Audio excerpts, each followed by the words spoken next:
आपण याकोबाच्या पत्रावर जवळजवळ मला असं वाटतं तीन तीन क्लास तीन जे सेशन्स आहेत आपण ते घालवलेले आहेत मागचे.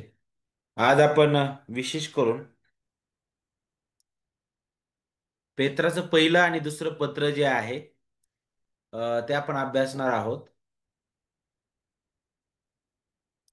अ, जे छोटे पत्र आहेत ते आपण लवकर संपवण्याचा प्रयत्न करणार आहोत आणि मग आपल्याला पुढचे पण अनेक विषय जे आहेत ते आपल्याला हाताळायचे आहेत.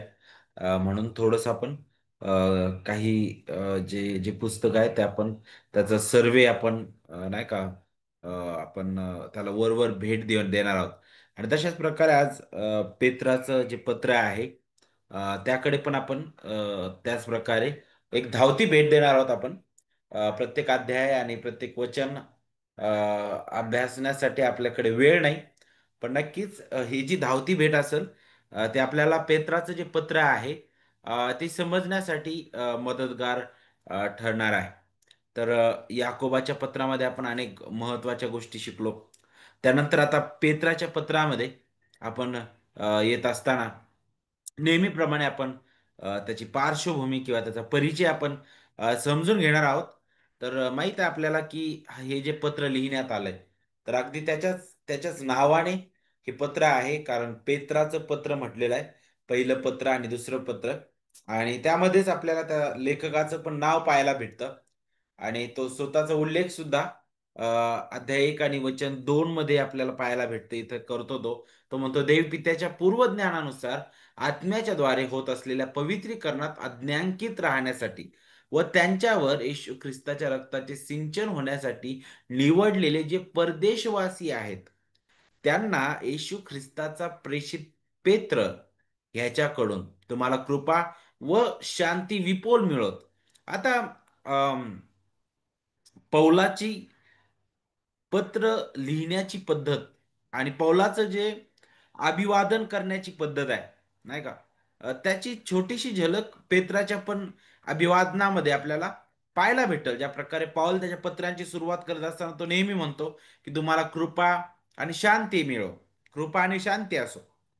पण ज्यावेळेस पेत्र आता इथं पत्राची सुरुवात करत आहे तर तो अगदी सार्वकालिकतेपासून करत आहे. देवाचं पूर्वज्ञान, देवाचं महान गौरवी जे ईश्वरीय नियोजन आहे तिथपासून तो सुरुवात करतो. देवाचं जे हृदय आहे तिथपासून तो सुरुवात करतो, की तो म्हणतो की तुम्ही देवाच्या पूर्वज्ञानानुसार आत्म्याच्या द्वारे होत असलेल्या पवित्रीकरणात आज्ञांकित राहण्यासाठी. कशासाठी? कुठं? पवित्रीकरणामध्ये आज्ञांकित राहण्यासाठी म्हणे. तुम्हाला ख्रिस्ताच्या रक्ताचं सिंचन होण्यासाठी निवडलेलं आहे. अद्भुत रीतीने किती किती मौल्यवान ही शब्द आहेत, की ख्रिस्ताच्या रक्ताने आपल्याला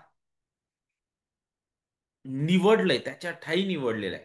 जगाच्या स्थापने अगोदरच ख्रिस्ताचं रक्त देवाच्या पित्याच्या हृदयात अ, हृदयात आपल्याला पाहायला भेटतं नाही का, आणि अद्भुत रीतीने आहे. तर तो काय म्हणताय पुढं, त्यांना येशू ख्रिस्ताचा प्रेषित पेत्र ह्याच्याकडून. तर त्याचा प्रेषित हे अधिकार सुद्धा इथं आपल्याला पाहायला भेटत आहे. आणि कुणाला म्हटलेलं आहे? निवडलेले जे परदेशवासी आहेत त्यांना. तर लेखकाबद्दल आपल्याला थोडक्यात इथं शिकायला भेटतं की पेत्राने हे पत्र लिहिलेलं आहे. बरं, पेत्राबद्दल असं कोणीच नाही ख्रिस्ती जगतामध्ये की ज्याला पेत्राबद्दल माहिती नाहीये, बरोबर? तर आपल्याला जे आपण पवित्र शास्त्राचा अभ्यास करणार आहोत आपल्याला पुष्कळ अंशी पेत्राबद्दल माहिती आहे, बरोबर? आणि चारही शुभवर्तमानामध्ये आपल्याला पेत्राबद्दल अनेक अनेक प्रकारची माहिती मिळते. तो कसा होता, त्याचं त्याचं चरित्र काय होतं नाही का, अगदी स्पष्ट रीतीने आपण पाहतो. पवित्र शास्त्रामध्ये आपल्याला माहित आहे की प्रेषितांच्या यादीमध्ये नेहमी शुभवर्तमानाचे जे लेखक आहेत त्यांनी त्याचं नाव अगदी वरतीच यादीमध्ये त्यांनी लिहिलेलं आपल्याला पाहायला भेटतं. आणि ख्रिस्तानंतर जर ज्याच्याबद्दल जर अधिक माहिती दिली गेलेली आहे तर मग तो पेत्र आहे. त्याच्याबद्दल आपल्याला अधिक वेळा शुभवर्तमानामध्ये उल्लेख पाहायला भेटतो. पेत्र जो आहे त्याला बारियोना म्हटलेला आहे, बारियोना. आणि हा योहानाचा मुलगा होता. आणि मग आपण पाहतो की तो बेतसैदा आणि नंतर कफरनहूम मध्ये जे राहणारे जे मच्छीमार करणारे होते त्या कुटुंबातील एक तो सदस्य होता.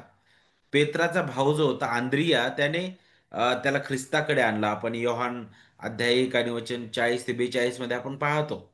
आणि पेत्र जो होता तो विवाहित होता. कारण आपल्याला त्याची पण झलक आपल्याला त्याच्याबद्दल सुद्धा आपल्याला शुभवर्तमानामध्ये शिकायला भेटतं. त्याची सासू आजारी होती. त्यावरून आपल्याला समजतं की त्याचं लग्न झालेलं होतं. तो विवाहित होता आणि त्याची पत्नी सुद्धा त्याच्या सोबत त्याच्या सेवेत त्याच्यासोबत होती.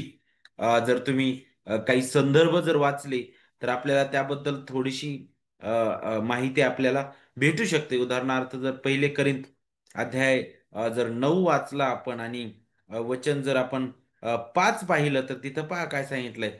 इतर प्रेषित प्रभूचे भाऊ व केफा यांच्याप्रमाणे आम्हालाही एखाद्या ख्रिस्ती बहिणीला लग्नाची पत्नी करून घेऊन तिला बरोबर नेण्याचा हक्क नाही का? ज्यावेळेस पाऊल इथं एक तर्कवाद करत आहे नाही का? करीन तेथील लोकांना बोलत असताना तो अगदी स्पष्ट करत आहे. कोण? इतर प्रेषित मग त्यामध्ये केफाचं नाव घेतो. तर यावरून आपल्याला स्पष्ट होतं की पेत्र जो होता तो विवाहित होता. तो विवाहित होता. त्याचा विवाह झालेला होता. आणि मग आपल्याला पाहायला भेटतं पुढे आणखी की सुरुवातीच्या काळामध्ये पेत्र फारच चंचल, फारच नाही का अति उतावळा नाही का पुष्कळ वेळी आपल्याला पाहायला भेटतो. निर्णय घेण्यासाठी अगदी सगळ्यांच्या पुढं तो आपल्याला पाहायला भेटतो. अगदी ख्रिस्ताच्या सेवेच्या सुरुवातीपासून तर अगदी त्या शेवटच्या ज्यावेळी ख्रिस्ताला धरून देण्यात येतं आणि त्याला धरल्या जातं त्यावेळी सुद्धा त्याचा आवेश आपल्याला पुढं पाहायला भेटतो. पण तो आवेश जो आहे नेहमी त्याच्या आवेशाबद्दल त्याला फटकार मिळालेला आपल्याला पाहायला भेटतो. ख्रिस्ताने नेहमी त्याला अडवलं. ख्रिस्ताने नेहमी त्याला बजावलं. नाही का?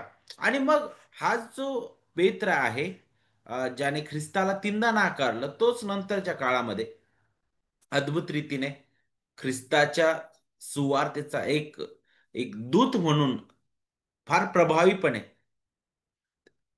तिथं उभा दिसतो. आणि तो पेत्र त्या 12 जणांचा एक प्रवक्ता म्हणून सगळ्यात पुढं त्याचे विचार आपल्याला पाहायला भेटतात. काही प्रश्न जर त्या शिष्यांचे असायचे तर पेत्र त्यांच्या वतीने बोलायचा.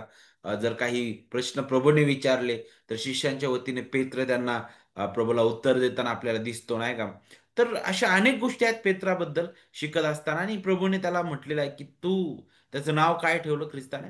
पेत्र म्हटलेलं आहे किंवा केफा. केफा म्हणजे छोटा खडा किंवा आपण काय म्हणू शकतो एक छोटा खडक दगड आपण म्हणू शकतो. कारण ख्रिस्ताला माहित होतं की जे जे नाव त्याला तो देत आहे ते नाव सुद्धा त्याची सेवा प्रतिबिंबित करणारं होतं. कारण मंडळीच्या स्थापनेमध्ये ख्रिस्ताने पेत्राचा फार मोलाचा वाटा म्हणून त्याला ही सुसंधी दिली होती.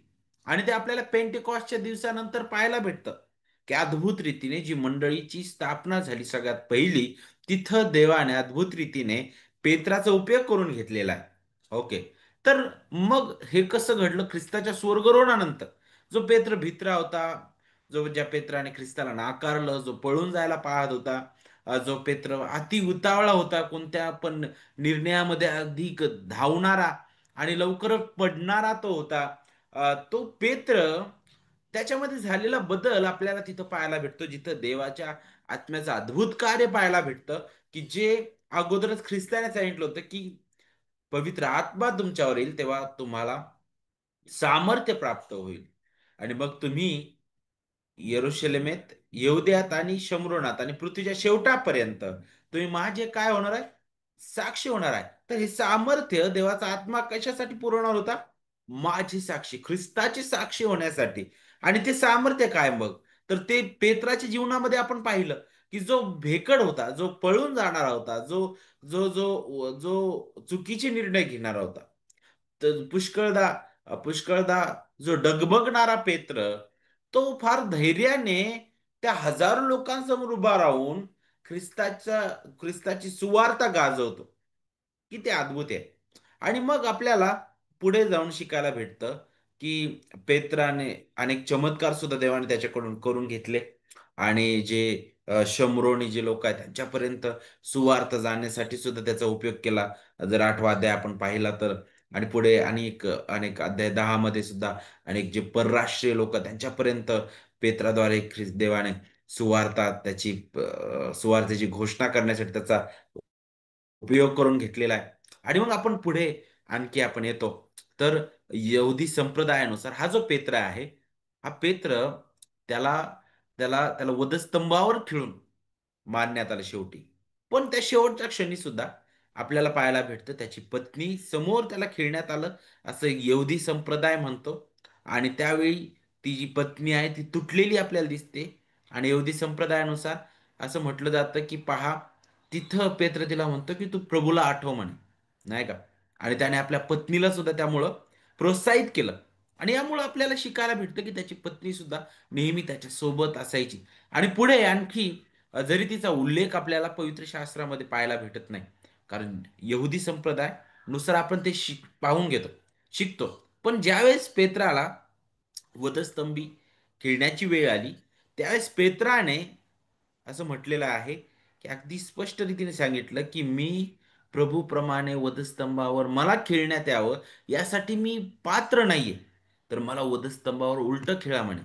तर त्याला उलट खेळून मारण्यात आलं निरो सम्राटाच्या काळामध्ये, अं, इसवी सन 67 ते 68 यामध्ये. तर पुढे मग आपल्याला पाहायला भेटतं की हा जो पेत्र आहे, असा हा पेत्र त्याच्यामध्ये झालेला हा अद्भुत बदल, ख्रिस्ताच्या ख्रिस्ताचं प्रभुत्व त्याच्या हृदयात प्रगट झालं ज्यावेळेस त्याने ख्रिस्ताला अधिक जवळीकतेने पाहिलं की तो माझा ख्रिस्त आहे, तो माझा प्रभू आहे. आणि देवाच्या आत्म्याचं कार्य, देवाचं सामर्थ्य किती अद्भुत आहे की तो अगदी मरणापर्यंत ख्रिस्ताशी विश्वासू राहतो आणि विश्वासू सुद्धा देव त्याला ठेवत आहे. किती अद्भुत हे आहे. आणि मग आपण जर पाहिलं तर ह्या पत्राचा जो लेखक आहे तो पेत्र आहे, बरोबर आहे. पण मग पेत्राबद्दल विचार करत असताना तो एक मच्छीमार करणारा होता. आणि गालील लोकांबद्दल विचार करत असताना, अरे ते असे फारच सुशिक्षित असे नव्हते. आणि अनेक लोक अशा प्रकारे युक्तिवाद करतात की अरे तो एक अशिक्षित होता, तो अशिक्षित होता म्हणे. परंतु अ, मला असं वाटतं की तो पूर्णपणे अशिक्षित नसावा. लिहिणं वाचण्यापर्यंत तरी त्याला ते ज्ञान असावं. कारण नक्कीच आपल्याला पाहायला भेटतं की तो फारच शुद्ध भाषण, शुद्ध लेखन किंवा शुद्ध रीतीने तो त्या भाषेवर त्याचं आधिपत्य होतं, अशा प्रकारे तो नक्कीच नव्हता. कारण जर तुम्ही दुसरे पेत्र वाचले तर तिथं जी जी ग्रीक शैली आहे किंवा ज्या प्रकारे त्याने ते लिहिलेलं आहे, जर तुम्ही ग्रीक भाषेमध्ये पाहिलं तर त्याच्यामध्ये फारच शास्त्रीय दृष्टीने पाहिलं तर भाषा कौशल्यामध्ये असणारी जी कमतरता आहे ते आपल्याला जाणवते. पण आपल्याला पाहायला भेटतं की जरी तो अशिक्षित होता, फारसा शिकलेला तो नव्हता, तर याचा अर्थ असा नव्हता की तो पूर्ण निरक्षर, त्याला काहीच येत नव्हतं.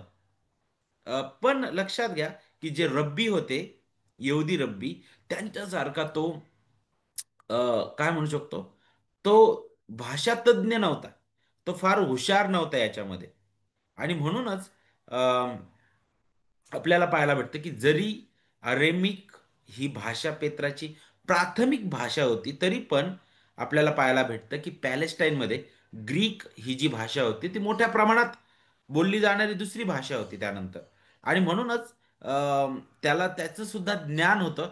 आणि म्हणूनच जे ग्रीक सेप्टुजिएंट होतं, नाही का, जे जुना करार नंतरच्या काळामध्ये ग्रीकमध्ये ट्रान्सलेट करण्यात आला, भाषांतरित करण्यात आला, त्याला सेप्टुजिंट म्हणतात, एलेक्सेक्स, नाही का. तर तो तो वाचू शकत होता ग्रीकमध्ये, तो समजू शकत होता, कारण ते एक बोली भाषेप्रमाणे झालेली होती.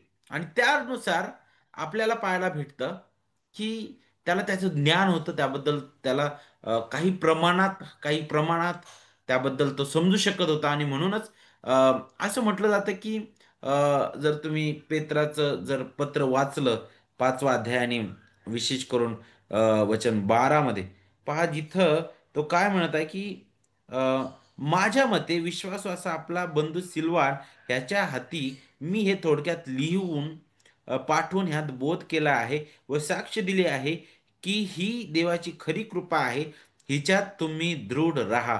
तर हे पत्र कुणाद्वारे पाठवण्यात आलं? सिल्वान जणू काय त्याचं दूत म्हणून आपल्याला पाहायला भेटतो. ते पत्र घेऊन जाणार आपल्याला पाहायला भेटतो. त्यासोबतच बहुधा आपल्याला पाहायला भेटतं की हे जे पत्र लिखाण आहे त्याच्यामध्ये सिल्वानने किंवा सिला जो होता त्याने सुद्धा काही प्रमाणात मदत केली असावी. जसं उदाहरणार्थ पौलाच्या बाबतीत सुद्धा घडलं. जर तुम्ही रोमकारास पत्र 16 अध्याय आणि वचन 22 मध्ये जर तुम्ही पाहिलं, तर पौलाच्या सुद्धा रोमकारास पत्रच्या लिखाणामध्ये जर आपण पाहिलं तर तर्तीय नावाचा जो व्यक्ती होता तो त्याचा एक लिखाणातील मदतगार म्हणून आपल्याला तिथं पाहायला भेटतो.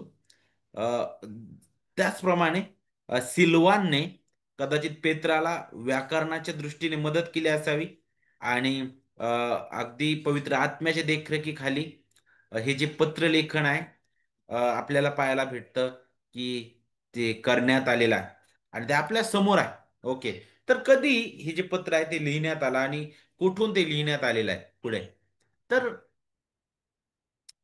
पुष्कळ वेळा असं म्हटलं जातं की ह्या काळामध्ये पेत्र जो होता तो अ, रोम येथे होता. रोमन जे शहर आहे त्या ठिकाणी सॉरी तो त्या ठिकाणी तो होता. त्या ठिकाणाहून त्याने हे पत्र लिहिलं असावं. कारण जर तुम्ही पुढे आणखी आले तर तुम्हाला त्याबद्दल शिकायला भेटतं. आणि हे जे पत्र आहे ते रोमन शहर जाळण्यापूर्वी किंवा त्याच्यानंतर लगेच कोणत्या तरी जवळच्या काळामध्ये लिहिण्यात आला असावं 64 ते 65च्या दरम्यान. आणि अनेक लोकांचं असं म्हणणं आहे की हे जे पत्र आहे हे पत्र खरं तर बाबेल मधून लिहिण्यात आलं होतं. बाबेल मधून. कारण पहिले पेत्र 5 आणि 13 जर तुम्ही पाहिलं तर तिथं सांगितलं बाबेलचा उल्लेख करण्यात आलेला. तो म्हणतो बाबेलातील तुमच्यासारखी निवडलेली मंडळी तुम्हाला सलाम सांगते. आता बाबेल हा जो शब्द आहे जर आपण या ठिकाणाबद्दल जर पाहिलं तर तीन तीन ठिकाणाबद्दलचा किंवा तीन प्रकारे याचा आपण अर्थ या ठिकाणाबद्दल आपण समजू शकू.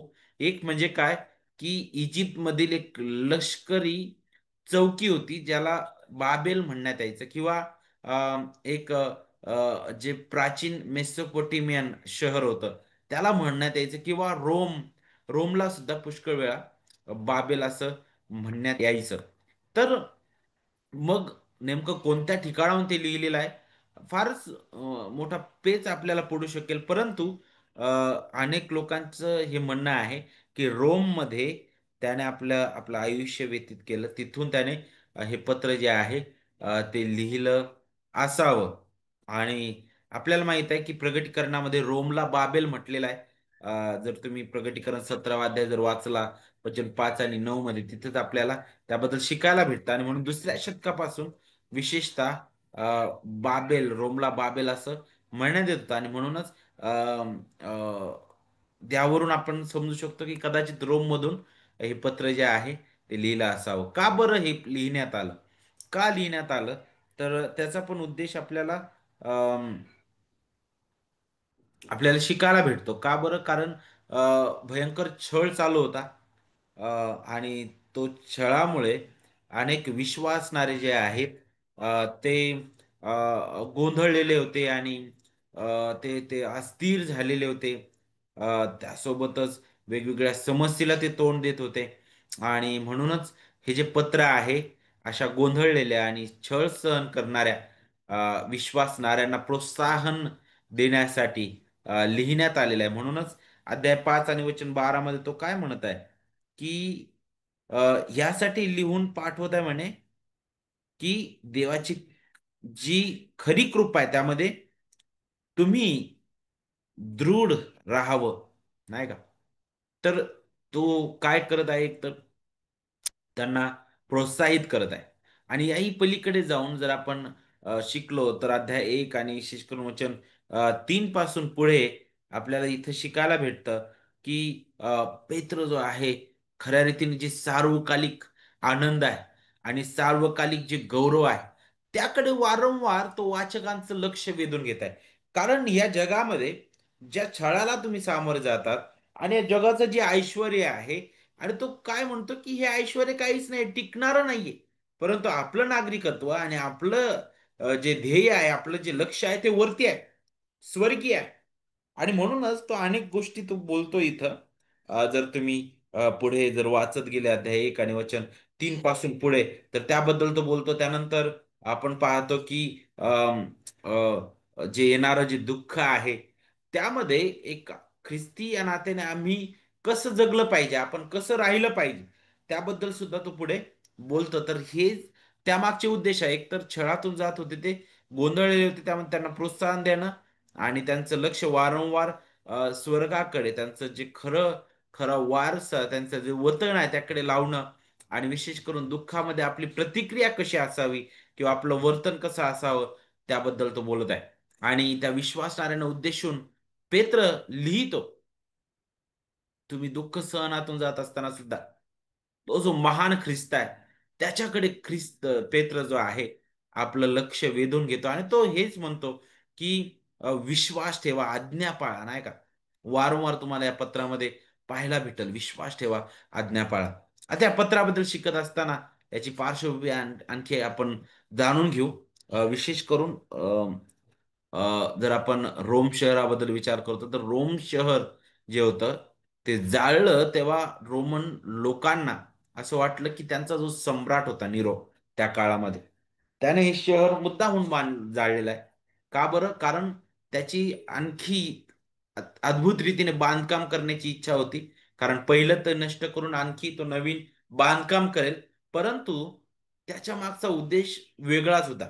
जर तुम्ही मंडळीचा इतिहास पाहिला, तर तुम्हाला आणि मला शिकायला भेटल, आपल्याला शिकायला भेटल की खऱ्या रीतीने तो अम, ख्रिस्ती विश्वासणाऱ्यांचा भयंकर छळ करणारा तो होता.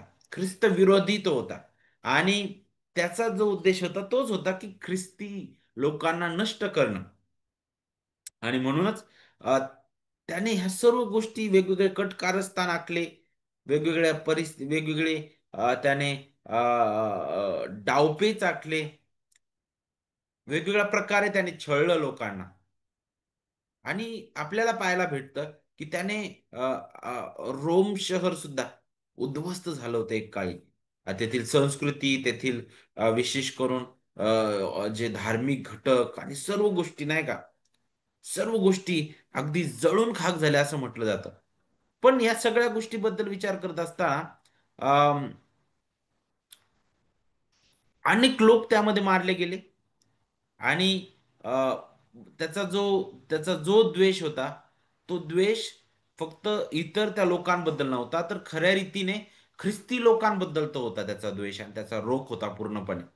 आणि त्याबद्दल त्याला फार भयंकर राग होता. कारण ख्रिस्ती लोक यहुद्यांशी संबंधित होते. आणि आणि जणू काय ते रोमन संस्कृतीशी ते शत्रू असल्यासारखे होते. आणि म्हणून आपल्याला पाहायला भेटतं की हा जो नीरो आहे, त्याने काय केलं, ती रोमन शहर जे आहे ते जाळलं.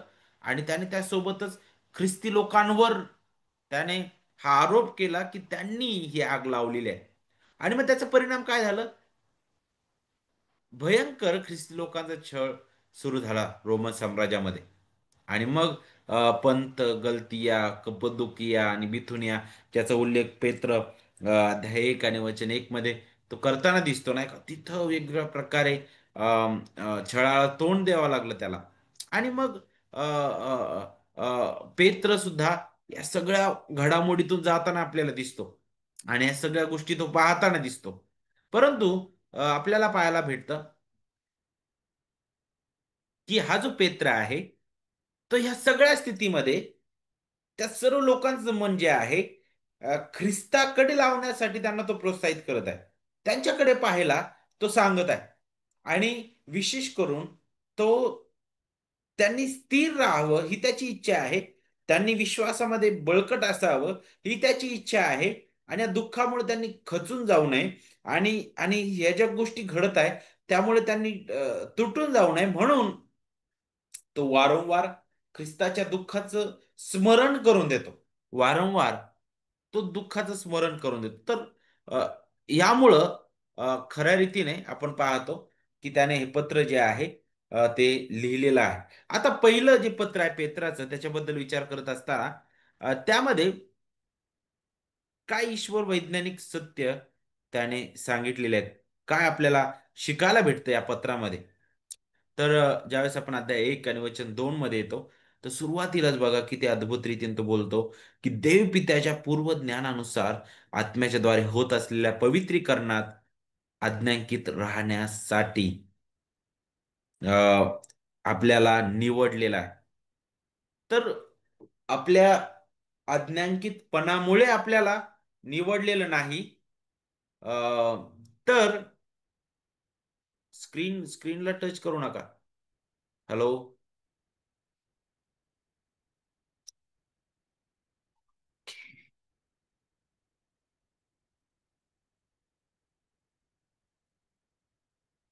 ओके. तर सुरुवातीलाच तो अगदी स्पष्ट रीतीने सांगत आहे, की ख्रिस्ताच्या रक्ताद्वारे आम्हाला पापांची क्षमा मिळालेली आहे. आम्हाला देवाजवळ आम्ही उभं राहू शकतो. परंतु हे जे घडलेलं कार्य आहे, हे जे ख्रिस्ताचं रक्त आहे, ख्रिस्ताचं परिपूर्ण कार्य आहे, याची योजना अगदी त्या सार्वकालिकतेमध्येच होती. ख्रिस्ताचा वधस्तंभ आणि ख्रिस्ताने केलेलं परिपूर्ण कार्य हे अकस्मात अपघाताने घडलेलं नाही, तर हे अगदी त्या सार्वकालिकतेमध्ये आहे. आणि त्या सार्वकालिक देवाच्या महान तारणदायी योजनेमध्ये त्याने हे नेमून ठेवलेलं होतं, ख्रिस्ताच्या रक्ताद्वारे त्याच्या लोकांना त्यांच्या पापांपासून सोडवणं.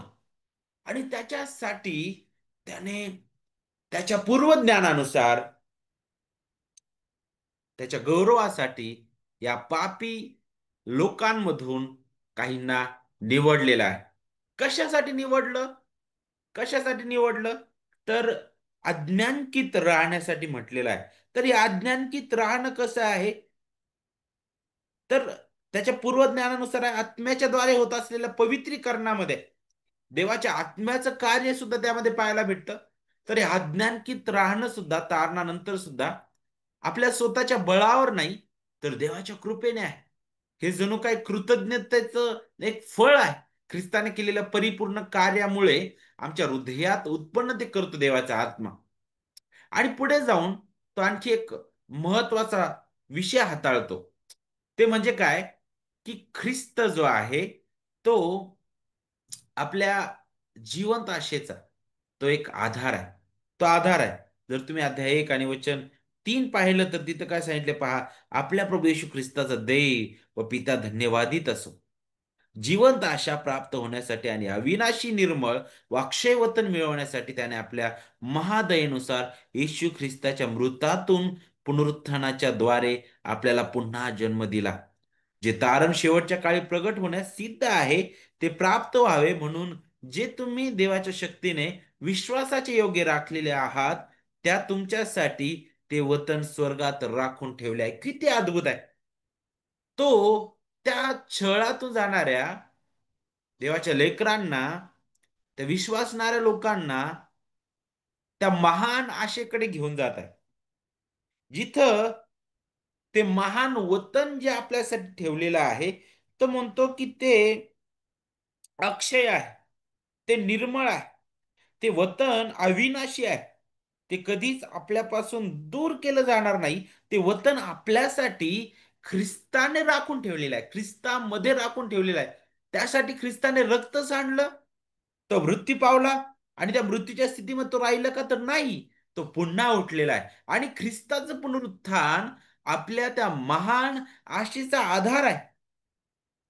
त्याच्यामध्ये जणू काय आपल्याला जन्म त्याने दिलेला आहे. यासाठी की आम्ही त्या वतनासाठी आम्ही जणू काय राखून ठेवलेल्या आहोत.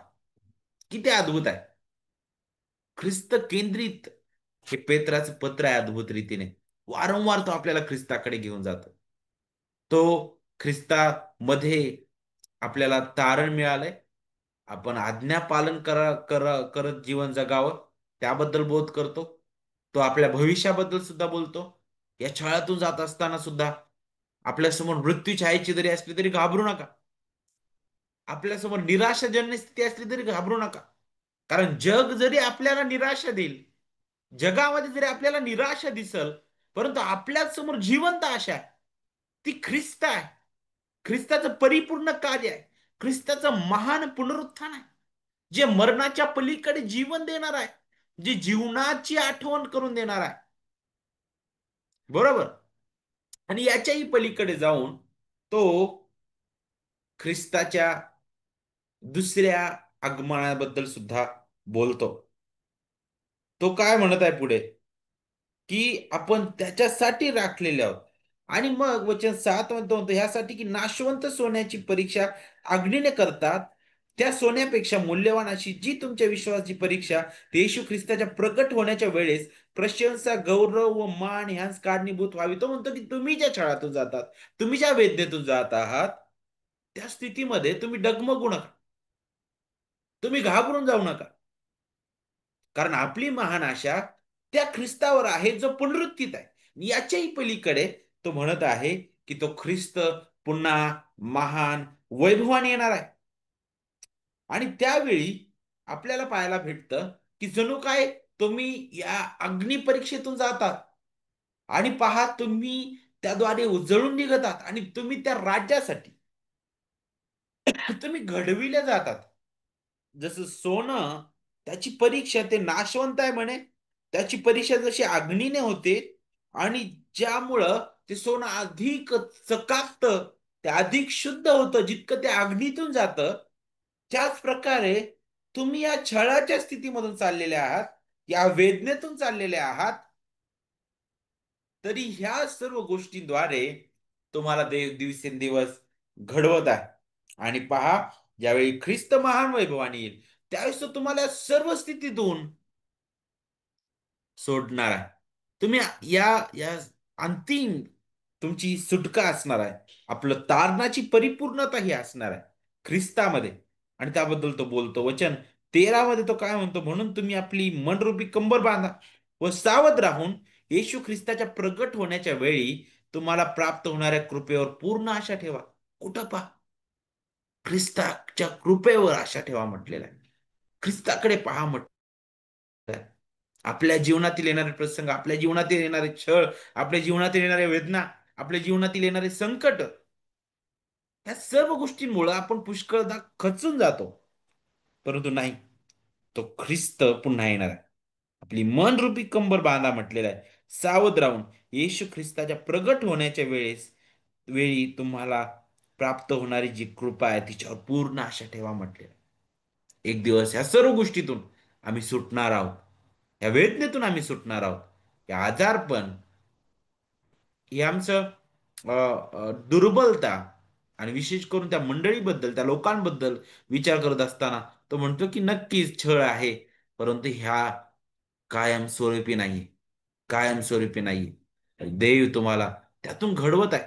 आणि अनेक गोष्टी त्याबद्दल तो बोलतो की तुम्हाला त्यासाठीच देवाने घडवलेलं आहे. दुःख सहन करण्यासाठी ही कृपा आहे देवाची आपल्यावर झालेली. आणि म्हणून आनंदाने तुम्ही त्याला सामोरं जा म्हणतो. याही पलीकडे जाऊन पुढे वचन 19 मध्ये तो आणखी स्पष्ट रीतीने तो बोलतो. तो म्हणतो की निष्कलंक व निर्दोष कोकरा असा जो ख्रिस्त त्याच्या मूल्यवान रक्ताने तुम्ही मुक्त झाला आहात. तो पुन्हा ख्रिस्ताच्या त्या परिपूर्ण कार्याकडे त्या मंडळीचं लक्ष वेधून घेत आहे. तो म्हणतो की पुन्हा ख्रिस्ताचं रक्त आठवा. ते मौल्यवान रक्त, निर्दोष आणि निष्कलंक ते रक्त, तो कोकरा ज्याने कोणत्याही प्रकारे अपराध केलेला नव्हता, ज्याच्या ठायी कोणत्याही प्रकारे दोष नव्हता, ज्याची कसून चौकशी करण्यात आली, ज्याच्या विरुद्ध खोटे साक्षीदार नेमण्यात आले, तरी सुद्धा जो निर्दोष होता, तो देवाचा कोकरा, त्याच्या रक्ताचं स्मरण करा. त्याचं मूल्यवान रक्ताने तुम्ही मुक्त झालेले आहात. त्याने केलेल्या परिपूर्ण कार्याद्वारे तुम्ही सुटलेले आहात. तुमच्यासाठी ख्रिस्ताने आपला प्राण दिलेला आहे. आपलं अनमोल रक्त सांडलेलं आहे. तो ख्रिस्त तुमच्यावर प्रीती करतोय. आणि म्हणून या छळातून जात असताना सुद्धा तुम्ही डगमगू नका. तुम्ही डगमगू नका. आणि पुढे जाऊन मग तो ख्रिस्ताबद्दल बोलत असताना आणखी तो काय गोष्टी बोलत आहे बघा. तो त्या लोकांबद्दल बोलतो. विशेष करून वचन 2 आणि 3 मध्ये म्हणतो, प्रभू कृपाळू आहे ह्याचा तुम्ही अनुभव घेतलाय. तर तारणासाठी तुमची आध्यात्मिक वृद्धी व्हावी म्हणून नूतन जन्मलेल्या बालकांसारखे वचनरूपी निर्या दुधाची इच्छा धरा. निर्या दुधाची इच्छा धरा. माणसांनी नाकारलेला तरी देवाच्या दृष्टीने निवडलेला व मूल्यवान असा जिवंत धोंडा त्याच्याजवळ येत असता तुम्ही स्वतः जिवंत धोंड्यासारखे आध्यात्मिक मंदिर असे रचले जात आहात, यासाठी की येशू ख्रिस्ताच्या द्वारे देवाला आवडणारे आध्यात्मिक यज्ञ अर्पण करण्यासाठी तुम्ही पवित्र याजक गण व्हावे. किती अद्भुत! या देवाचं मंदिर होतात म्हणे तुम्ही. ख्रिस्तामध्ये तुम्ही बांधले जातात. तुमचा मुख्य कोणशिला कोण आहे? तो ख्रिस्त आहे. त्याच्यावर तुम्ही रचले जातात. तुम्ही याजक गण आहात. तुम्ही देवाचे लेकर आहात. आणि जणू काय तो पुढे जाऊन ख्रिस्ताचा महान नमुना, ख्रिस्ताचं उदाहरण तो देतो त्या छळातून जाणाऱ्या मंडळीला. वचन 21 पासून पुढे तो काय म्हणत आहे बघा. वचन 21 पासून पुढे तो म्हणतो, कारण ह्याच करिता तुम्हाला पाचारण करण्यात आले आहे, कारण ख्रिस्तानेही. पहा वचन 20 पासून, वचन 19 पासून, जर कुणी अन्याय सोसताना देवाचे स्मरण ठेवून दुःखे सहन करतो तर ते उचित आहे. कारण पाप केल्याबद्दल मिळालेले ठोसे तुम्ही निमूटपणे सहन केल्यास त्यात काय मोठेपणा म्हणे. पण चांगले केल्याबद्दल दुःख भोगणे आणि ते निमूटपणे सहन करणे हे देवाच्या दृष्टीने उचित आहे. तो म्हणतो की जर एखादा व्यक्ती पाप करत आहे, त्यामुळे त्याच्या जीवनामध्ये येणारं दुःख हे अगदी आपल्याला पाहायला भेटतं. त्यासाठी सहन करणं याच्यामध्ये काय मोठेपणा नाही, कारण तो त्याचा परिणाम आहे. पण चांगल्या गोष्टीसाठी तुम्ही दुःखातून जातात तर ते उचित आहे म्हणे. याच करिता तुम्हाला पाचारण करण्यात आलेलं आहे. दुःख सहनासाठी. दुःख सहनासाठी. पुष्कळदा आपल्याला मोठमोठ्या सभेमध्ये पाहायला भेटतं, तुम्ही दुःखात आहात का? तुम्ही निराशेत आहात का? तुम्ही आजारी आहात का? तुम्ही वेदनेत आहात का? तर या ख्रिस्ताकडे, तो आज तुम्हाला त्यातून बाहेर काढेल. नाही, पेत्र म्हणत आहे की दुःख सहनासाठी तुम्हाला पाचारण करण्यात आलेलं आहे. ही कृपा तुमच्यावर करण्यात आलेली आहे. आणि तुमच्या पुढे कुणीतरी दुःख सहन करून गेलेला आहे, तो ख्रिस्त आहे. इब्री लोकास पत्रकर्ता म्हणतो की तो आपल्यासाठी रक्त मांसाचा झाला. त्याने आपल्यासाठी ते दुःख, त्या सर्व परीक्षेतून तो गेला जे आपण जायला पाहिजे होतं. यासाठी की आपल्यासाठी तो एक सहानुभूती दाखवणारा असा महायाजक ठरणार आहे. आणि तेच उदाहरण पेत्र सुद्धा घेतो की ख्रिस्त आपल्यासाठी महान उदाहरण आहे. ख्रिस्तानेही तुमच्यासाठी दुःख सहन केलं म्हणे, जेणेकरून तुम्ही त्याच्या पावलावर पाऊल ठेवून चालावं. वचन 21 मध्ये तो म्हणतो, अध्याय 2 पहिले पेत्र, म्हणून त्याने तुमच्याकरिता कित्ता घालून दिला. काय कित्ता घालून दिलेला आहे? त्याने पाप केलं नाही म्हणे आणि त्याच्या मुखात कपट आढळलं नाही. त्याची निंदा होत असता त्याने उलट निंदा केली नाही. दुःख भोगत असता त्याने धमकावलं नाही. तर यथार्थ न्याय करणाऱ्यांपुढे स्वतःला सोपवून दिलं. त्याने म्हटलेलं आहे तो शांत होता. त्याने काहीच अपराध केलेला नव्हता तरी सुद्धा तो शांत होता. त्याने त्यांना उलटून बोलला नाही. यशायामध्ये सुद्धा सांगितलं नाही का, त्या कातरणाऱ्या पुढे शांत उभा राहिलेल्या कोकराप्रमाणे तो होता. तशाच प्रकारे ख्रिस्ती विश्वासणाऱ्या नात्याने तो म्हणतो की आपण या परिस्थितीतून जात असताना कुरकुर न करणे किंवा दोष लावत बसू नये आपण. तो म्हणतो की तुम्ही देवाला दोष लावत बसू नका. तुम्ही कुरकुर करू नका. अ, तुम्ही उलटून निंदा करू नका. तर याला सामोरं जा, यासाठीच आपल्याला पाचारण केलेलं आहे. यासाठीच आपल्याला पाचारण केलेलं आहे. आणि मग पुढे जाऊन आणखी तो ख्रिस्ताबद्दल बोलतो की तो ख्रिस्त जो आहे, तो ख्रिस्त आपला महान बदली अर्पण आहे. तिसऱ्या अध्यायामध्ये वचन 18 मध्ये तो बोलतो पहा. वचन 18 मध्ये तो काय म्हणतो, कारण आपल्याला देवाजवळ नेण्यासाठी ख्रिस्ताने पापांबद्दल म्हणजे नीतिमान पुरुषाने अनितिमान लोकांकरिता एकदा मरण सोसले. तो देहरूपात जीवे मारला गेला आणि आत्म्यात जिवंत केला गेला. त्या आत्म्याच्या द्वारे त्याने जाऊन तुरुंगातील आत्म्यांना घोषणा केली. हे आत्मे म्हणजे पूर्वी नोहाच्या दिवसात तारू तयार होत असता देव सहन करत वाट पाहत होता त्यावेळी ज्यांनी त्याची आज्ञा अवमानली तेच ते होत. त्या तारवात केवळ 8 जण पाण्यातून वाचवण्यात आले. तर आता पुढे जाऊन तो अम, काही उदाहरण घेतो आणि विशेष करून तो तो अगदी स्पष्ट रीतीने सांगतो की ख्रिस्ताने आपला देवासोबत समेट घडून आणलेला आहे. ख्रिस्त आपला बदली प्रायश्चित्त आहे. त्याने एकदाच अर्पण दिलं. कुणासाठी? धार्मिकांसाठी नाही, तर धार्मिकाने, नीतिमानाने, अनितिमानांसाठी असं म्हटलेलं आहे. आणि म्हणून विश्वासार्या नात्याने आपण आनंदाने या दुःखाला आणि या अपमानाला सामोरे जावं. या स्थितीतून जात असताना आपण कुरकुर करणार असू नये. शेवटी पुढे आपल्याला 5व्या अध्यायामध्ये पेत्र जो आहे त्या मंडळीला त्या मुख्य मेंढपाळाची आठवण करून देतो. आणि विशेष करून त्याद्वारे तो मंडळीतील वडिलांना सुद्धा तो बोध करतो. म्हणतो तुमच्यातील वडिलांना जो मी सोबतीचा वडील, ख्रिस्ताच्या दुःखांचा साक्षी व प्रगट होणाऱ्या गौरवाचा वाटेकरी तो मी असा बोध करतो. वडिलांना तो बोध करत आहे. तुमच्यामधील देवाच्या कळपाचे पालन करा. करावे लागते म्हणून नव्हे, तर देवाच्या इच्छेप्रमाणे संतोषाने त्याची देखरेख करा. द्रव्य लोभाने नव्हे, तर उत्सुकतेने करा. काय आहे? आपला मुख्य जो मेंढपाळ आहे, जो सर्वोच्च मेंढपाळ आहे, जो सर्वोच्च ठिकाणी विराजमान आहे, त्याने आपल्याला लहान मेंढपाळ म्हणून, छोटे मेंढपाळ म्हणून त्याच्या कळपावर नेमलेला आहे. आणि त्याची ही इच्छा आहे की आपण जे छोटे मेंढपाळ आहोत, त्या आपण त्या मुख्य मेंढपाळाच्या अधीन राहून ही जबाबदारी पूर्ण करावी. वडील वर्गांबद्दल विचार करत असताना, मंडळीच्या अधिकाऱ्यांबद्दल विचार करत असताना त्यांनी नेहमी हे लक्षात ठेवावं की ते मंडळीवर बॉसगिरी करण्यासाठी नेमलेले नाही. ते मंडळीवर अधिकार गाजवण्यासाठी नेमलेले नाहीत. ते मंडळीवर स्वतःची स्वतःची इच्छा गाजवण्यासाठी नेमलेले नाहीत, तर ते मंडळीवर त्या महान उत्तम मेंढपाळाला प्रतिबिंबित करण्यासाठी नेमलेले आहेत. कळपाचं राखण करणं, कळपाचं पालन करणं, कळपावरची देखरेख करणं, हे द्रव्य लोभाने नाही, स्वइच्छेने आणि आनंदाने करणं, त्यासाठी ते नेमलेले आहेत. आणि म्हणूनच जे मेंढपाळ आहेत मंडळीचे, त्यांनी याबद्दल गंभीर असावं. कारण ख्रिस्त मंडळीबद्दल गंभीर आहे.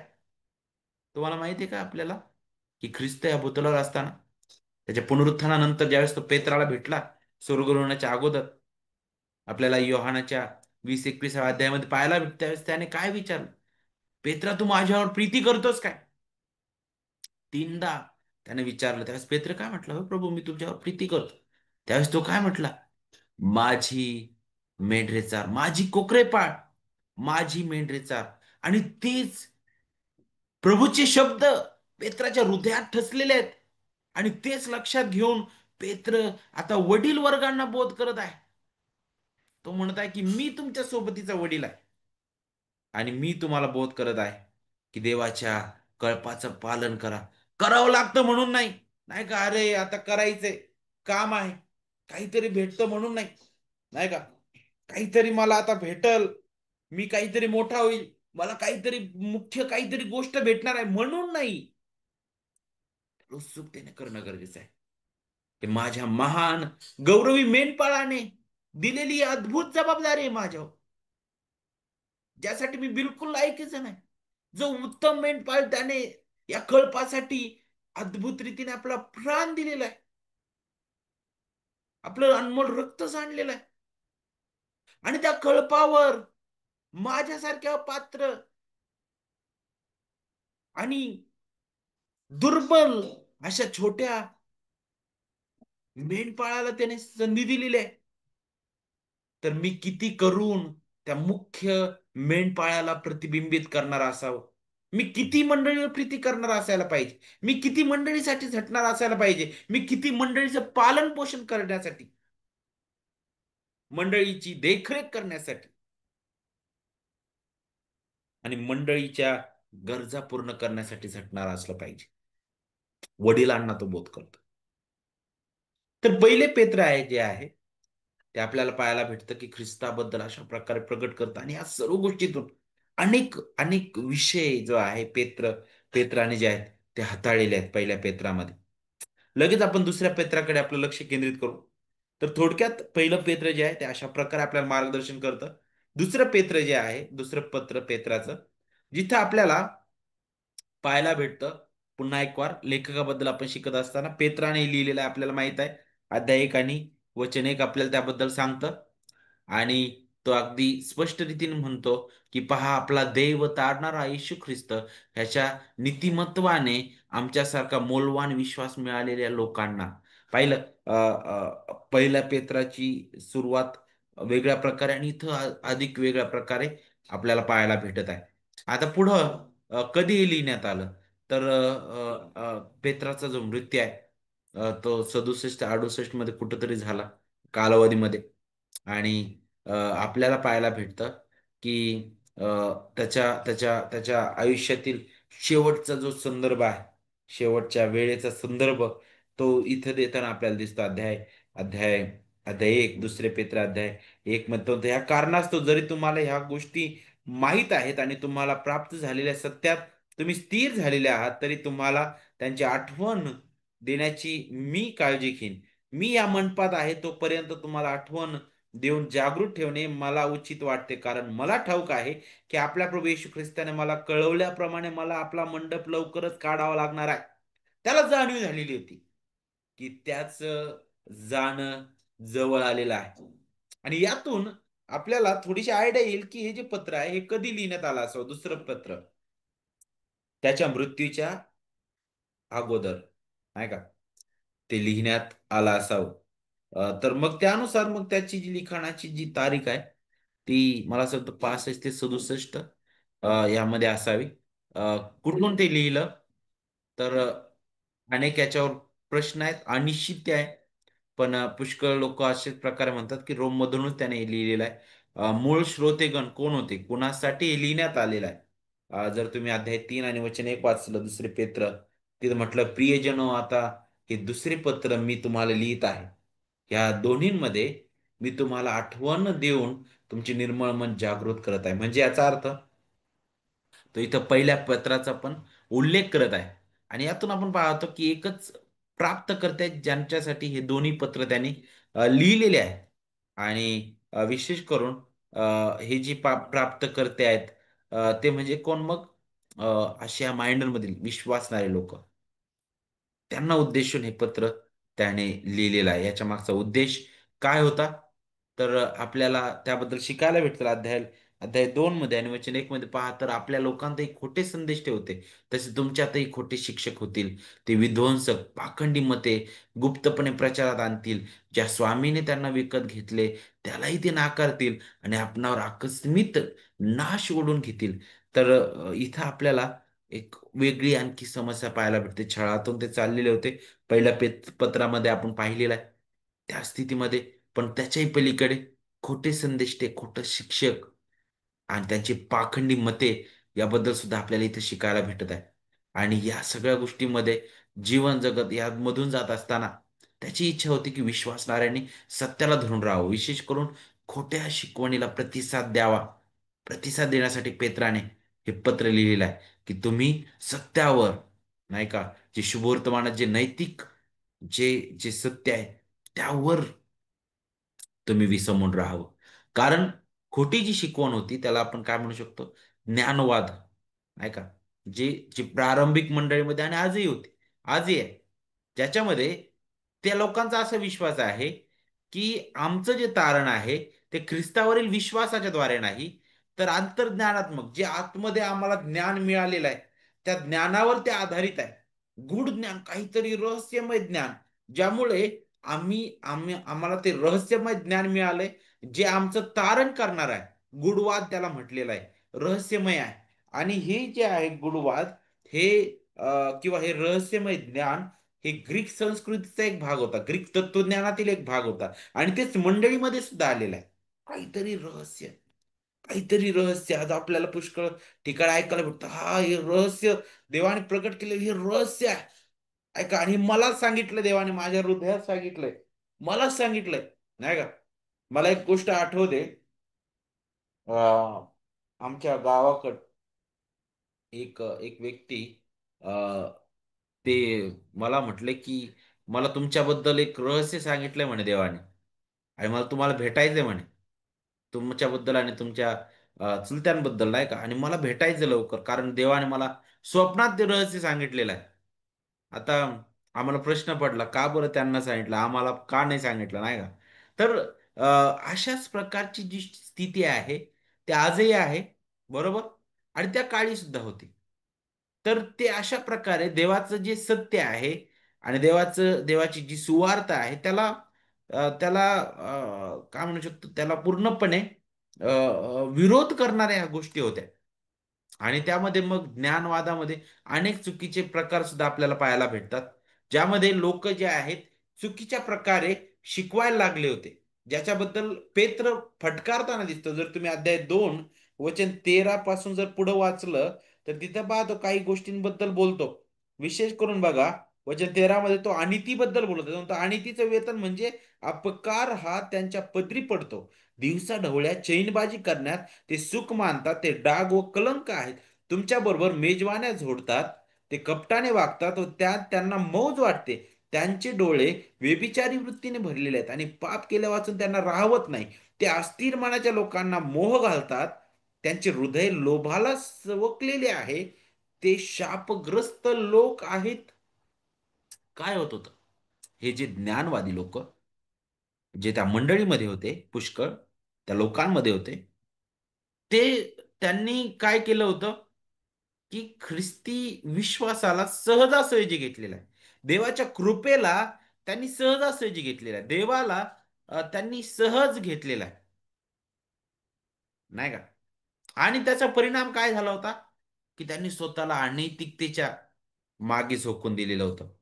ख्रिस्तामधील जे स्वातंत्र्य आहे, त्याचा दुरुपयोग ते करायला लागलेले होते, की ख्रिस्तामध्ये आम्हाला स्वातंत्र्य मिळालेलं आहे, ख्रिस्तामध्ये आमच्यावर कृपेचा वर्षाव करण्यात आलेला आहे. जसं पौल रोमकरास पत्रामध्ये सुद्धा तो मुद्दा हाताळताना आपल्याला दिसतो, की कृपा वाढावी म्हणून आपण पाप करत राहावं काय? तशाच प्रकारची ही शिकवण होती ज्ञानवादी लोकांची. काय होतंय? आम्हाला स्वातंत्र्य मिळालेलं आहे, मग ते स्वातंत्र्य आम्ही पापासाठी, कोणत्याही गोष्टीसाठी त्याचा उपयोग करू. पण नाही, वचन 14 मध्ये काय म्हटलेलं, ते मोह घालतात म्हटलेलं, त्यांचं हृदय लोभाने लोभाला सवकलेलं आहे म्हटलेलं आहे. ते अनैतिकतेसाठी परवानगी देत होते.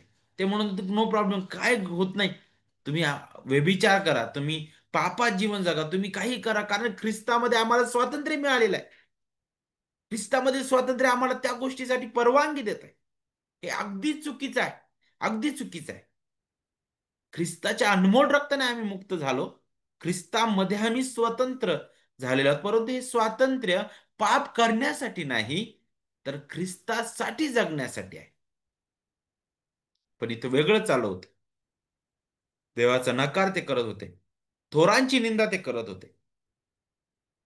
ख्रिस्ताच्या दुसऱ्या आगमनाबद्दल ते चेष्टा करणारे होते. तिसऱ्या अध्याय बघा, वचन 3-4 मध्ये. प्रथमे ध्यानात ठेवा की स्वतःच्याच वासनांप्रमाणे चालणारे थट्टेखोर लोक शेवटल्या दिवसात थट्टा करत येऊन म्हणतील, त्याचे येण्याचे वचन आता कोठे आहे? कारण वाडवडील निजले तेव्हापासून सर्व काही उत्पत्तीच्या प्रारंभापासून होते तसेच चालू आहे.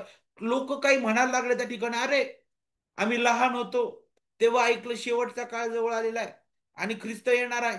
आता आम्ही तरुणपणी पण आम्ही ते ऐकलं, आता आम्ही म्हातारे झालोय. कुठं आहे ख्रिस्त? कधी येणार आहे तो? आम्ही वारंवार त्या गोष्टी ऐकत आहोत. ते थट्टा करत होते. थट्टा करत होते ख्रिस्ताच्या दुसऱ्या आगमनाबद्दल. पण पेत्र त्यांना फटकारतो. तो काय म्हणत आहे? तो म्हणतो की तुम्ही हे विसरता, की देवाने पूर्वी आपल्या शब्दाने आकाश आणि पाण्यातून पाण्याच्या योगे घडलेली अशी पृथ्वी ही झालेली आहे. त्याचे योगे देवाच्या जगाचा पाण्याने बुडून नाही झालेला आहे. पण आताचे आकाश आणि पृथ्वी ही त्याच शब्दाने अग्नीसाठी राखलेली आहे. म्हणजे न्यायनिवाड्याचा व भक्तिहीन लोकांच्या नाशाचा दिवस येईपर्यंत राखून ठेवलेले आहेत म्हटलेलं आहे. आणि पुढे तो जाऊन हेच सांगत आहे, की कित्येक लोक ज्याला विलंब म्हणून म्हणतात म्हणे, तसा विलंब प्रभू आपल्या वचनाविषयी करत नाही, तर तो तुमचे धीराने सहन करत आहे म्हणे. कोणाचा नाश व्हावा अशी त्याची इच्छा नाही, तर सर्वांनी पश्चाताप करावा अशी आहे. तरी रात्री चोर येतो तसा प्रभूचा दिवस येईल. त्या दिवशी आकाश मोठा नाद करत नाहीसे होईल, सृष्टी तत्वे तप्त होऊन लयास जातील आणि पृथ्वी व तिच्यावरील सर्व गोष्टी उघडकीस येतील. अगदी स्पष्ट रीतीने तो न्यायाची आठवण करून देत आहे. न्यायाची आठवण करून देत आहे. हे तुम्ही समजून घ्या. ख्रिस्त येणार आहे. ज्याने अख्खं विश्व निर्माण केलेलं आहे. तो वेळेचाही प्रभू आहे. तो धीराने सहन करत आहे. त्याच्या निवडलेल्या एकालाही तो गमावणार नाही. पुढे दुसरे पेत्र, त्याचे ईश्वर विज्ञान, त्याबद्दल आपण शिकूया. या पत्राबद्दल शिकत असताना आपल्याला पाहायला भेटते, या पत्रामध्ये प्रभू येशू ख्रिस्ताला अनेक पदव्या दिलेल्या आपल्याला पाहायला भेटतील. जसं अध्याय 1 आणि वचन 11 मध्ये पहा. अशा प्रकारे आपला प्रभू व तारणारा येशू ख्रिस्त, इथं प्रभू आणि तारणारा म्हटलेला आहे. अध्याय 2 आणि वचन 20 मध्ये, अध्याय 3 वचन 2 मध्ये सुद्धा, आणि वचन 18 मध्ये सुद्धा तुम्हाला पाहायला भेटेल प्रभू आणि तारणारा. प्रभू, स्वामी, वारंवार ह्या गोष्टी आपल्याला पाहायला भेटतात. आणि ह्या सर्व गोष्टी ज्या आहेत ना, प्रभू, तारणारा, ह्या सर्व गोष्टी, ह्या सर्व पदव्या, ख्रिस्ताचं ख्रिस्ताचा मृत्यू, त्याचं पुरलं जाणं आणि त्याच्या पुनरुत्थानानंतर त्याचा जो अखंड अधिकार आहे, ते दाखवणार आहे. आणि त्यातून पेत्र जो आहे, त्यानं हेच दाखवत आहे की ख्रिस्त सर्वाधिकारी आहे. तो महान प्रभू आहे. तो महान तारणार आहे. जो आला, त्याने ते कार्य पूर्ण केलेलं आहे. सर्वाधिकाराने तो पित्याच्या उजवीकडे बसलेला आहे. त्यानंतर या पत्रामध्ये पेत्र देवाच्या वचनाचं जे मोल आहे, ते सुद्धा तो स्पष्ट करून देत आहे. कारण जर तुम्ही अध्याय 1 जर वाचला, तर तिथंच आपल्याला वचनाचा उगम पाहायला भेटतो. तो त्यांचं लक्ष वचनाकडे वेधून घेत आहे. तो काय म्हणत आहे बघा. तो पुढे म्हणत आहे की कारण चातुर्याने कल्पिलेल्या कथांना अनुसरून आम्ही आपल्या प्रभू येशू ख्रिस्ताचे सामर्थ्य व आगमन या संबंधाने तुम्हाला कळवले असे नाही, तर आम्ही त्याचे ऐश्वर्य प्रत्यक्ष पाहणारे होतो. काही खोटे शिक्षक चातुर्य, कल्पनांनी लोकांना फसवत होते. तो म्हणतो आम्ही तशा प्रकारे केलेलं नाही. आम्ही तर आमच्या डोळ्यांनी त्याचं ऐश्वर्य पाहिलेलं आहे. तो काय म्हणत आहे बघा. कारण त्याला देवपित्यापासून सन्मान व गौरव मिळाला, तेव्हा ऐश्वर्ययुक्त गौरवाच्या द्वारे अशी वाणी झाली की हा माझा पुत्र मला परमप्रिय आहे, याच्याविषयी मी संतुष्ट आहे. पेत्र आता एक अनुभव देत आहे त्याच्या वाचकांना, त्या लोकांना, आणि खोट्या शिक्षकांना याद्वारे तो फटकारत आहे. आणि विशेष करून तो काय म्हणत आहे. तो म्हणतो की आम्ही प्रत्यक्ष आमच्या डोळ्यांनी तो अनुभव पाहिलेला आहे. आमच्या प्रभूला त्या गौरवात आम्ही पाहिलेला आहे. कोणत्या घटनेचं इथं वर्णन तो करत आहे? ख्रिस्ताच्या रूपांतराचं. ज्यावेळी पेत्र, याकूब, योहान त्या ठिकाणी होता, त्याने पाहिलं जिथं मोशे आणि एलिया त्याच्या जवळ आहे. आणि प्रभू येशू ख्रिस्ताचं तेजस्वी रूप तिथं त्याने पाहिलं. त्यावेळेस हाच पेत्र म्हटला होता की प्रभू, तुमच्यासाठी आम्ही 3 मंडप घालतो. त्यावेळी स्वर्गातून पित्याचा आवाज आला, वाणी आली की हा माझा परमप्रिय पुत्र आहे, याच्याविषयी मी संतुष्ट आहे. पेत्रा, तुम्ही याचं ऐका म्हटलेलं आहे. आणि तो म्हणतो की तो जो अनुभव आहे, तो आमच्यासाठी खरंच अद्भुत होता. पण तो म्हणतो की आता त्याच अनुभवात आम्ही जगावं का? आम्ही त्याच अनुभवात राहावं का? तर तो म्हणतो की शिवाय, त्याशिवाय, तो तर अनुभव आहे, पण त्याच्याही पलीकडे अधिक असं काहीतरी देवाने तुमच्याकडे आणि माझ्याकडे सोपवलेलं आहे. ते अधिक निश्चित आहे. ते अधिक निश्चित आहे. तो अनुभव आम्ही एकदाच पाहिलेला आहे तिथं. परंतु तो अनुभव तुम्हाला अधिक निश्चितपणे अनुभवायचा आहे. तर या मी तुम्हाला दाखवतो. ते काय वचन 19 मध्ये तो म्हणतो की शिवाय अधिक निश्चित असं संदेश, त्याचं वचन आमच्या जवळ आहे. हे संदेश, त्यांचं वचन, त्याला तो म्हणतो जुन्या करारात. तो म्हणतो आमच्या जवळ आहे. तो ख्रिस्ताचा अनुभव, नक्कीच त्याबद्दल तो अनुभव सांगतो. पण तो म्हणतो की अधिक निश्चित काय आता? तो म्हणतो की मी त्या अनुभवात बसणार नाही. स्वप्न, दृष्टांत याकडे नाही बसणार. तो म्हणतो की अधिक निश्चित काय आहे? देवाचं वचन आहे.